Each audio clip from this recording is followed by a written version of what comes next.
Want to bring in NBC's justice correspondent Pete Williams. He's been watching these events unfold, and he's been working the phones. Pete, good morning. What else do you know? Well, a couple of things. In terms of the situation there, investigators are fairly optimistic that they can get a good head start on figuring out who was responsible because of things left behind. Reports indicate a rifle was left behind, possibly explosive material that was earlier rendered safe.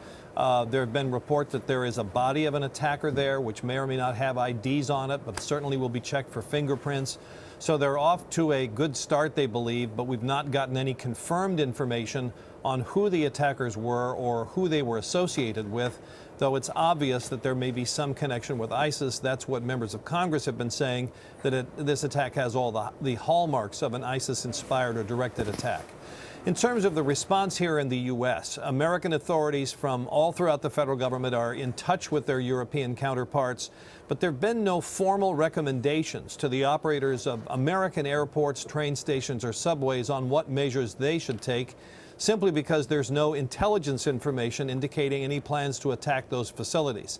Nonetheless, they are passing along in frequent messages what's going on in Brussels, the nature of the explosive damage, the kinds of attacks, the nature of the injuries, and in response, many major cities are on their own, stepping up security at airports, at train stations, on commuter trains, and at subway terminals.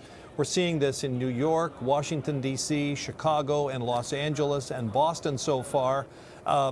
More deployments, more visible security, people walking through airports with weapons deployed, many more bomb-sniffing dogs, a lot more messages, if you see something, say something.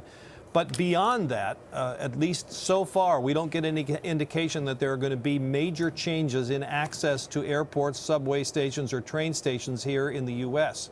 No restrictions so far on curbside check-in or dropping people off at the airport or picking them up, or further restrictions on what you can carry on planes. And at least the last word we heard was nothing like that was contemplated in the absence of any more specific intelligence about the Brussels attack, Savannah.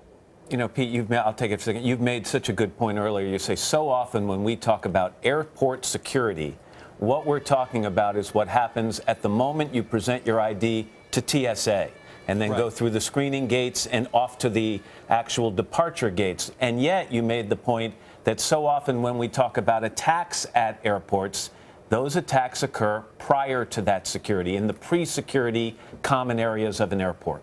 Right, and 2 points about that. One is that the federal responsibility begins when you do the TSA check-in and go through the screeners, but the rest of that, back of that, the public areas that are open to everybody that are not screened and are not secure, the responsibility for those is the individual airport operators. And some of them are going to respond differently than others based on this information, but so far the response seems pretty consistent.